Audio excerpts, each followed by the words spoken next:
Hello everyone. Unlock के इस नए सेशन में आपका स्वागत है। इस नए सेशन से हम एक नए सब्जेक्ट यानी कि लॉ ऑफ क्राइम्स की स्टार्टिंग करेंगे, को पढ़ेंगे। ये पहला लेक्चर है और मेरे ख्याल से पहला और दूसरा लेक्चर्स जो होंगे वो इंट्रोडक्टरी होंगे। लॉ ऑफ क्राइम्स यानी जो जनरल लॉ ऑफ क्राइम है इंडिया में, जो कि पहले आईपीसी था and now it is BNS. अब लॉ ऑफ क्राइम्स पढ़ रहे हैं और क्राइम की डेफिनेशन पढ़े बिना आगे डायरेक्टली प्रोविजंस पे जंप कर जाएं तो वो तो मेरे हिसाब से एक सही स्टार्टिंग नहीं होगी। तो पहले हम क्राइम की डेफिनेशन समझेंगे और प्रीलिम्स पॉइंट ऑफ व्यू से अगर देखें तो कुछ इंपॉर्टेंट डेफिनेशंस हैं, जैसे बेंथम की, सामंड की।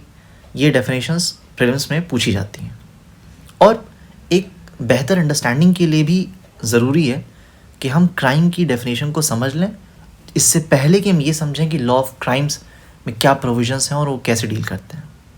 ठीक है, अब मैं चाहता हूँ कि डायरेक्टली एग्जाम्पल पे जंप करें और प्रोविजन बाय प्रोविजन गवर्न करने, उससे क्योंकि डेफिनेशंस इतनी क्लटर्ड है और वो शायद आप याद कर लेंगे लेकिन समझ में नहीं आएगी। तो हम एग्जाम्पल से पहले बेसिक फंडामेंटल समझ लेते हैं और उसके बाद जो डेफिनेशंस की स्पेसिफिकेशंस होंगी, जो पिक्यूलर फीचर्स होंगे, वो हम वर्ड बाय वर्ड गवर्न करेंगे। तो ये मैंने एक एग्जाम्पल के लिए ये ड्रॉ किया है। एक मिनट, मैंने दो घर ड्रॉ किए हैं, house A and house B. Suppose करिए कि हाउस ए आपके किसी फ्रेंड श्वेता का है और हाउस बी आपके किसी फ्रेंड ऋषभ का है। अब जाहिर बात है कि हर घर में कोई ना कोई एक हेड ऑफ फैमिली होता है। कुछ घर में वो मेल हो सकते हैं, कुछ घर में वो फीमेल हो सकती हैं। हालांकि generally head of the family male ही होते हैं। ठीक, आप सपोज करिए आप एक बच्चे हैं, आप इस घर में रह रहे हैं, दो अलग अलग बच्चे हैं जैसे कि श्वेता और ऋषभ हैं। हेड ऑफ द फैमिली हैं। हेड ऑफ द फैमिली ये चाहता है कि घर उसके हिसाब से, उसकी जो जैसा वो चाहे उस हिसाब से एक ऑर्डर में रहे। यानी कि घर में कुछ नियम कानून होने चाहिए, कुछ व्यवस्थाएं होनी चाहिए जिसे मेंटेन करना है। और वो ऑर्डर क्या होगा, क्या चीज़ जस्ट है, क्या चीज़ अनजस्ट है, क्या इस घर में की जा सकती है, क्या नहीं की जा सकती है, ये head of the family decide कर रहा है। ऑर्डर मेंटेन होना चाहिए। जैसे क्या हो सकता है कि वो बोलें कि इस घर के बच्चों को पढ़ाई करनी है,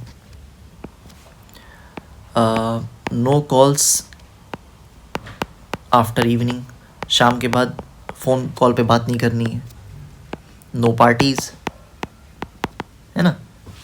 ये दूसरा घर है, यहाँ पे भी हेड ऑफ द फैमिली है, हो सकता है यहाँ पे मदर हो। इस घर में भी एक कायदे कानून है जिसे मेंटेन करके रखना है। इस घर के नियम अलग हो सकते हैं, जैसे नो पार्टी आफ्टर 4 AM, है ना। थोड़ा सा प्रोग्रेसिव घर आपको दिखाई दे रहा होगा। हो सकता है यहाँ भी हो कि आपको पढ़ाई करनी है ना।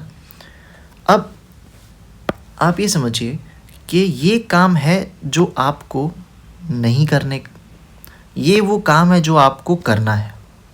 और अगर ये सब चीज़ें मेंटेन हो रही हैं तो यानी कि घर का ऑर्डर मेंटेन हो रहा है। अब मानिए कि आपको कहा गया है कि आपको पढ़ाई करनी है और आपने पढ़ाई नहीं की, यानी आपको हेड ऑफ द फैमिली क्या चाहता था कि आप एक पर्टिकुलर तरीके से एक्ट करें। वो चाहता था कि आप एक पर्टिकुलर तरीके से एक्ट करें और आपने वैसा नहीं किया। लॉ कह रहा है कि ये चीज़ें बिल्कुल नहीं होनी चाहिए। मैं बार बार लॉ बोल दे रहा हूँ क्योंकि अल्टीमेटली मुझे डेफिनेशन पे जंप करना है।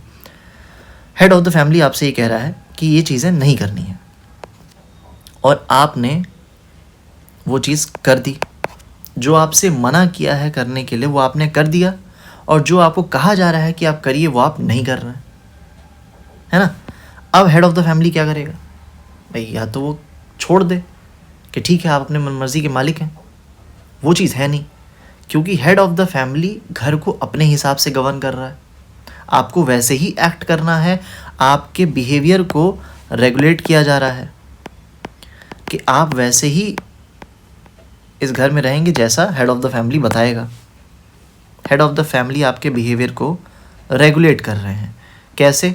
कुछ नियम बनाकर, जैसे पढ़ाई करनी है, शाम के बाद फ़ोन नहीं चलाना है।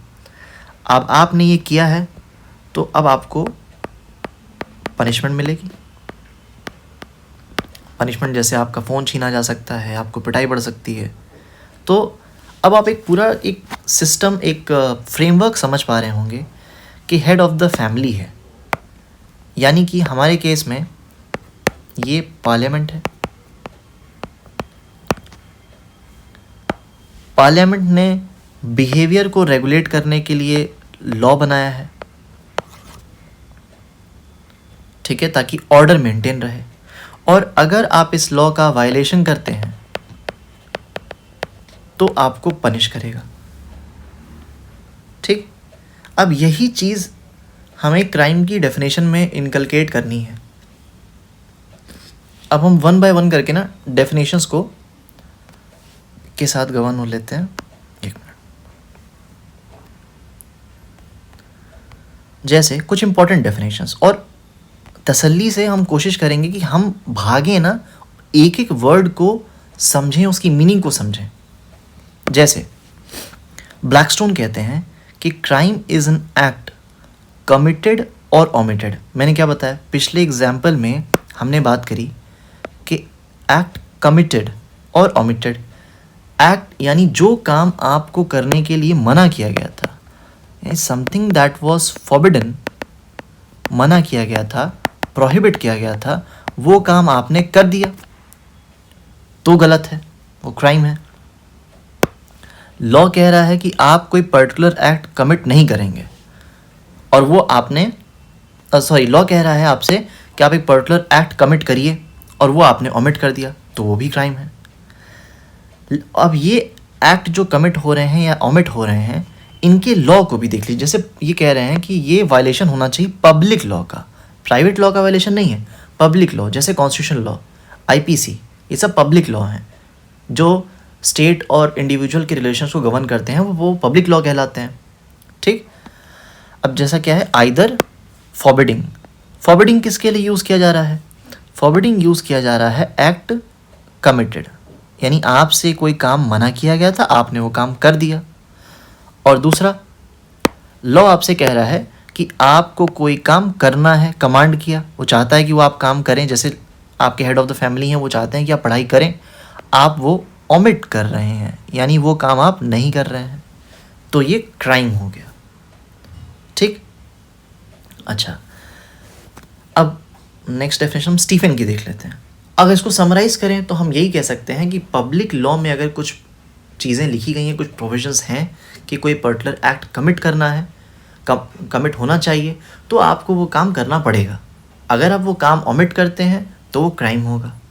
अगर पब्लिक लॉ कह रहा है कि ये पर्टिकुलर एक्ट आपको नहीं करना है, जैसे आपको ट्रेसपास किसी के घर में नहीं करना है, आप वो कर रहे हैं, तो फिर आप क्राइम कर रहे हैं, ठीक है। अच्छा, नेक्स्ट डेफिनेशन स्टीफन कह रहे हैं, crime is a violation of right. ठीक है भाई, राइट का वायलेशन है। In reference to evil tendency of such violation as regards the community at large। evil tendency का मतलब यहाँ पे है कि लॉस, क्राइम जो है वो सिर्फ वायलेशन ऑफ राइट नहीं है। It is not only a violation of right, it also shocks the sense of society, shocks the sense of security in the society, है ना। ये पीस और ऑर्डर को डिस्टर्ब कर देता है। मोरल सेंस में यहाँ पे इविल वर्ड को यूज़ किया गया है कि क्राइम हो सकता है, ठीक है, एक लॉ है, लॉ का वायलेशन कर दिया। जैसे अगर आप सपोज करिए, आप कभी ना कभी इस चीज़ से एनकाउंटर किए ही होंगे कि अगर आपके अगल बगल कहीं चोरी हो रही है, ठीक है, चोरी एक ऑफेंस है, आईपीसी में ऑफेंस है, वो ऑफेंस कमिट हुआ, लॉ का वायलेशन हुआ, लेकिन सिर्फ उस आदमी को प्रभाव नहीं पड़ता है जिसके घर में चोरी हुई है। आपने महसूस किया होगा कि उस दिन, नेक्स्ट डे जब आपको पता चला कि चोरी हुई है, तो उस रात जब आप सोएंगे तो आपके फैमिली मेम्बर्स ही आपसे पूछेंगे कि क्या आप सभी ने मेक श्योर किया है कि घर के दरवाजे और खिड़की सही तरीके से बंद हैं। हफ्ते 10 दिन तक ये शॉक सोसाइटी में मेंटेन रहता है, सब कोई अलर्ट हो जाते हैं, है ना। तो it alerts the society, it shocks the sense of security in the society. So law is not only a violation of right, it has evil tendency also, and that evil tendency is here referred with reference to the shock that it gives to the society at large. ठीक. अच्छा, दूसरी definition भी ये जो दे रहे हैं, हम ये पढ़ ही चुके हैं. It is an act forbidden by law. Law कौन सा? Public law. And which is at the same time revolting to the moral sentiments of the society. तो सेम ही डेफिनेशन है. हम समझ गए स्टीफन क्या कह रहे हैं. अगर हमने ब्लैकस्टोन की डेफिनेशन देखी तो हम ये समझ रहे हैं कि पब्लिक लॉ का वायलेशन है. ठीक, पब्लिक लॉ का वायलेशन. और पब्लिक लॉ में कोई भी चीज़ देखिए, पॉजिटिव ड्यूटी भी दी जा सकती है, नेगेटिव ड्यूटी भी दी जा सकती है. पॉजिटिव ड्यूटी है कि कोई काम करना है और वो आपने नहीं किया तो क्राइम है. नेगेटिव ड्यूटी है कि लॉ आपको कह रहा है, फॉरबिड कर रहा है, प्रोहिबिट कर रहा है कि कोई काम नहीं करना है और वो आप काम कर रहे हैं. तो पब्लिक लॉ का वायलेशन ब्लैकस्टोन के हिसाब से क्राइम है. स्टीफन कह रहे हैं कि ये वायलेशन ऑफ राइट तो है ही, बट साथ ही साथ ये मोरल सेंटिमेंट्स और सोसाइटी की सेंस ऑफ सिक्योरिटी को भी शॉक करता है. तो क्राइम का ये दूसरा प्रभाव भी है. अच्छा, ऑस्टिन ने हमेशा सॉवरेनिटी और कमांड के बारे में बात करी है. अगर आप जूरिस्प्रूडेंस पढ़ें, नहीं भी पढ़ें तो भी यहाँ पे समझिए कि he is an important person. He is the father of analytical school in jurisprudence. तो हमको इनकी डेफिनेशन को अवॉइड नहीं करना है. A wrong which is pursued by the sovereign. Sovereign का मतलब जैसे अलग अलग सोसाइटीज़ हैं. हमारे यहाँ पार्लियामेंट है क्योंकि वो लॉ बनाता है. कहीं मोनार्क हो सकता है ना. सॉवरेन या उसके सबऑर्डिनेट, तो यानी कि जो पार्लियामेंट है या उसके सबऑर्डिनेट बॉडीज़ हैं, अगर उनके हिसाब से कोई चीज़ गलत है तो वो क्राइम है. अच्छा, नेक्स्ट डेफिनेशन है केनी की. केनी एक और अब एक नए क्राइम के पहलू को यहाँ पर इंट्रोड्यूस करेंगे. वो क्या है? रेमिसिबिलिटी, यानी कि क्षमा करना. पहले मैं डेफिनेशन पढ़ देता हूँ फिर उधर आएंगे. क्राइम्स आर रॉन्ग, गलत है. हुज सैंक्शन इज़ प्यूनिटिव, यानी कि अगर आप क्राइम करते हैं तो पनिशमेंट मिलेगी. And in no way remissible by any private person. Private person के द्वारा क्षम्य नहीं है. अगर इसकी क्षमा दी भी जा सकती है तो सिर्फ क्राउन दे सकता है. क्राउन यानी हमारे यहाँ स्टेट. तो रेमिशन तो हमारे पास भी है ना. और अगर आप मतलब ध्यान से देखें तो प्राइवेट पर्सन भी हमारे पास रेमिट कर सकता है. हमारे पास कंपाउंडेबल ऑफेंसेस हैं जहाँ पर प्राइवेट पर्सन भी क्षमा कर सकता है. तो केनी की डेफिनेशन इंडिया में डायरेक्टली लागू, मतलब एग्जैक्टली लागू नहीं होती है. हालांकि केनी क्या कह रहे हैं?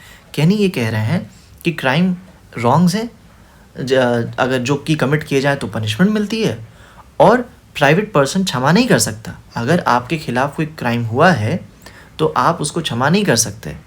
अगर क्राइम करने पर ऑफेंडर को कोई क्षमा दे सकता है, अगर कोई क्षमा है भी, तो वो सिर्फ स्टेट प्रदान कर सकती है या क्राउन प्रदान कर सकती है. ठीक. अच्छा, और जो इम्पोर्टेंट डेफिनेशन है मैं सिर्फ उन्हीं को टच कर रहा हूँ जिसमें कुछ ऐसे वर्ड्स हैं जो शायद डायरेक्टली समझ में ना आए. एक मिलर की एक डेफिनेशन है. यहाँ से एक और नया पहलू आएगा, proceeding bye its own name. मैं समझता हूँ कि जो व्यूअर हैं वो शायद, चूँकि मैं बेसिक पढ़ा रहा हूँ तो फर्स्ट ईयर सेकेंड ईयर के होंगे, और अभी तक आपको पता चल ही चुका होगा कि केस लॉज जो होते हैं क्रिमिनल में, वो आपने देखे होंगे कि जैसे मान लीजिए state of UP versus Devman Upadhyay. तो जो क्रिमिनल केसेस हैं उनमें ये हो गया प्रोसिक्यूशन और ये हो गया डिफेंडेंट. अब प्रोसिक्यूशन कायदे से विक्टिम को होना चाहिए, अगर हम लेमैन भाषा में समझें तो विक्टिम. बट चूंकि क्राइम जो है that is not a wrong against a person, it is a wrong against society. पूरे समाज के खिलाफ रॉन्ग है. क्यों? अगर आप एक लेमैन की भाषा से समझें तो चोरी, अगर आप समझिए चोरी हुई है किसी घर में, तो चोरी तो सिर्फ उसी के घर में गई है, पैसे का लॉस तो सिर्फ उसी आदमी के घर में हुआ है जिसके घर में चोरी हुई है। बाकियों को क्या दिक्कत है? बाकियों को मॉनेटरी लॉस तो हुआ नहीं है। जो दिक्कत बाकियों को हुई है वो ये है कि it shocks the sense of security. और सिक्योरिटी मेंटेन करने का काम किसका है? स्टेट का है। तो स्टेट ये कह रहा है कि मेरी जिम्मेदारी है कि समाज में पीस, ऑर्डर, सिक्योरिटी मेंटेन रहे, और अगर कोई आदमी उसको भंग करता है और आपके जो सेंस ऑफ सिक्योरिटी है, पीस है, अगर उसको शॉक करता है, उसको अलर्ट करता है, तो स्टेट खुद सामने से आएगा और प्रोसिक्यूट करेगा, क्योंकि ये उसकी जिम्मेदारी है कि वो पीस एंड ऑर्डर मेंटेन करे। इसीलिए प्रोसिक्यूशन स्टेट करती है। तो इसलिए जब आप क्रिमिनल केसेस देखेंगे तो प्रोसिक्यूशन कौन कर रहा है? स्टेट कर रहा है। तो मिलर की डेफिनेशन में हमको वही चीज़ देखने मिलेगी। मिलर की डेफिनेशन में क्या है? द कमीशन और ओमिशन। ठीक है भाई, हमने जब ब्लैकस्टोन की डेफिनेशन देखी तो वहाँ पे भी कमीशन और ओमिशन में दो चीज़ें देखी। कमिट आप क्या कर रहे हैं? That is forbidden. ओमिट आप क्या कर रहे हैं? That is commanded. जो लॉ आपसे चाह रहा है वो आप करें, वो आप नहीं कर रहे हैं, ओमिट कर रहे हैं। विच द लॉ, ब्लैकस्टोन की डेफिनेशन में हमने लॉ क्या देखा था कि ये लॉ कौन सा है? पब्लिक लॉ है। फॉरबिड्स और commands under the pain of punishment, यानी अगर आप वो काम करते हैं या वो काम नहीं करते हैं जो लॉ आपसे कह रहा है कि आप कीजिए या ना कीजिए, तो आपको पनिशमेंट मिलेगी। पनिशमेंट कौन देगा? इम्पोज, यानी कौन इम्पोज करेगा पनिशमेंट? तो स्टेट इम्पोज करेगा। दूसरा, यानी कि पनिशमेंट इम्पोज करने का काम स्टेट का है, और proceeding, state by proceeding in its own name, punishment कैसे दी जाएगी? स्टेट क्रिमिनल केसेस इनिशिएट करके पनिशमेंट को इम्पोज करेगा। तो ये चीज़ हम समझ गए। तो हमको इनकी डेफिनेशन में क्या समझ में आया? हमको ये समझ में आया, ठीक है, लॉ का वायलेशन है, वायलेशन ऑफ लॉ। लॉ जो फॉरबिड कर रहा है, कमांड कर रहा है, वो आप ओमिट कर रहे हैं या कमिट कर रहे हैं। अगर आप ऐसा करते हैं तो इसका प्रभाव ये होगा कि पनिशमेंट देगा, पनिशमेंट मिलेगी। पनिशमेंट कौन इम्पोज करेगा? स्टेट इम्पोज करेगी, है ना। हमने घर वाले एग्जाम्पल में देखा था, हेड ऑफ द फैमिली कौन है? स्टेट है। हेड ऑफ द फैमिली क्या कर रहा है? पनिशमेंट दे रहा है, खुद बुलाएगा और प्रोसीडिंग करेगा, प्रोसिक्यूशन होगा। ठीक ना। इनकी डेफिनेशन भी, पेटिंग की डेफिनेशन भी सेम ही है। देखिए ना, यहाँ लिखा है power to control the procedure and to remit the penalty और इन्फ्लिक्ट द पनिशमेंट। तो वो स्टेट क्या क्या करेगा? स्टेट रेमिट कर सकता है, स्टेट पनिशमेंट देता है, और प्रोसीजर्स को भी कंट्रोल स्टेट करता है। ठीक है, एक बेंथम की डेफिनेशन हम देख लेते हैं। Offences are whatever the legislature has prohibited for good और बैड रीजन्स। गुड और बैड रीजन्स, इससे फ़र्क नहीं पड़ता कि क्या कारण है उसके पीछे। जैसे हमने आईपीसी में एडल्ट्री एक ऑफेंस था, है ना। अब आईपीसी में अननेचुरल ऑफेंस एक ऑफेंस था 377, उसको पार्शली ओवररूल किया गया, अडल्ट्री को ओवररूल किया गया। तो कुछ चीज़ें समय के हिसाब से, क्योंकि क्राइम क्या है? चेंजिंग नेचर का है, क्राइम स्टैटिक नहीं है ना। क्राइम का हम एक और ये पहलू पढ़ लेते हैं, सबसे इंपॉर्टेंट है कि क्राइम की ये जितनी भी हमने डेफिनेशन देखी, ये एक जनरल डेफिनेशन है। अब वास्तविकता क्या है? अगर आपको क्राइम डिफाइन करना हो तो हम सबसे पहले ये बोलेंगे कि क्राइम की कोई एग्जैक्ट डेफिनेशन है ही नहीं, यूनिवर्सल या एग्जैक्ट डेफिनेशन नहीं है, और हो भी नहीं सकती, क्योंकि क्राइम का नेचर डायनामिक है। डायनामिक इसलिए है क्योंकि सोसाइटी डायनामिक है, समाज प्रगतिशील है, डेवलप कर रहा है, चेंज हो रहा है। तो जब समाज बदल रहा है, समाज की सोच बदल रही है, और लॉ जो है वो समाज का ही प्रतिबिंब होता है। तो जब समाज बदल रहा है तो लॉ को भी तो बदलना पड़ेगा। जैसे आज इंडिया में धीरे धीरे एलजीबीटी के जो राइट्स हैं वो बढ़ रहे हैं, उनको रिकॉग्निशन मिल रही हैं एज अ जेंडर, तो सोसाइटी चेंज हो रही है ना। तो जब सोसाइटी चेंज हो रही है तो लॉ भी चेंज हो रहा है। जैसे पहले डाउरी ऑफेंस नहीं था, अब डाउरी ऑफेंस है। पहले सती प्रथा कभी ऑफेंस नहीं थी, बाद में सती भी ऑफेंस हो गई। तो जब ये चीज़ें धीरे, उस समय उस समाज के हिसाब से उस समाज में डाउरी नॉर्मल थी, आज के समाज में डाउरी नॉर्मल नहीं है। आज हम बोलते हैं कि आप लड़का खरीद रहे हो, और सती तो मतलब बहुत ही इनह्यूमन ऑफेंस हो जाएगा। तो उस समय सही था, उस समय अपने कारण थे, अपने समाज की अपनी सोच थी, आज वो सोच नहीं है। तो कल जो गलत था वो आज गलत नहीं है। दूसरी बात, जगह के हिसाब से भी फ़र्क पड़ता है। आप अगर यूएसए में देखें तो सपोज़ करिए कि मान लीजिए एडल्ट्री वहाँ ऑफेंस नहीं है, इंडिया में ऑफेंस है, तो कुछ चीज़ें या कुछ पर्टिकुलर तरीके के ड्रग्स हैं जो वहाँ अलाउड हैं, इंडिया में अलाउड नहीं है ना। गन रखना वहाँ पे अलाउड है, यहाँ पे नहीं है। तो समय के हिसाब से भी कानून चेंज हो रहा है, क्योंकि समाज चेंज हो रहा है, जगह जगह पे समाज चेंज हो रहा है। समाज की जो डेवलपिंग स्टेज है उस पर डिपेंड करता है कि लॉ किस हिसाब से चेंज होगा, लॉ कितना फ्लेक्सिबल है। तो लॉ स्टैटिक नहीं है, डायनेमिक है। डायनेमिक इसीलिए है क्योंकि वो डिपेंड करता है सोसाइटी पर, और सोसाइटी भी स्टैटिक नहीं है, नॉट स्टैटिक। इसीलिए किसी प्रकार की यूनिवर्सल डेफिनेशन क्राइम की देना पॉसिबल नहीं है। हालांकि जितनी जो लॉ क्राइम की बेसिक फंडामेंटल्स हो सकते थे, जो फंडामेंटल्स ऑफ क्राइम हो सकते थे, वो अलग अलग जूरिस्ट ने अपनी डेफिनेशंस के थ्रू दिया है। अगर हम समराइज़ करें तो हम क्या पाएंगे? फंडामेंटल्स ये हैं कि साहब पब्लिक लॉ का वॉल्यूशन हो रहा है, वो आपसे कोई काम करने को मना कर रहे हैं या कमांड कर रहे हैं। अगर आप जो फॉरबिड किया है वो आप कर देते हैं, सो दैट इज़ कमीशन। और अगर आपको कोई चीज़ कमांड की गई है वो आप काम नहीं कर रहे हैं, तो that is omission. Public law का वॉल्यूशन होगा। इसका इफेक्ट ये है कि पनिशमेंट मिल रही है। पनिशमेंट दे कौन रहा है? स्टेट दे रहा है, इम्पोज्ड बाय स्टेट। और स्टेट ही प्रोसीड करेगा, यानी कि अपने नाम पे, ओन नेम में। स्टेट का अपना जो नाम होगा, state of MP, UP, Madhya Pradesh, Rajasthan, जो भी है, जिस भी स्टेट में ऑफेंस हुआ है, the responsibility of prosecution is not left on the parties. ठीक, अब हम देख लेते हैं कि कहीं कुछ हमसे कोई चीज़ ऐसी तो नहीं है जो छूट गई हो। ठीक है, ये हमने पढ़ लिया कि कोई स्टैटिक या यूनिवर्सल डेफिनेशन नहीं है, क्योंकि समाज प्रगतिशील है, चेंजेबल है, स्टैटिक नहीं है। ओके, तो जो फंडामेंटल्स निकल के आए डेफिनेशन से हमारे, वो ये हैं कि क्राइम एक रॉन्ग है जो पूरे समाज को अफेक्ट करता है, और वो लॉ के द्वारा पनिशेबल है।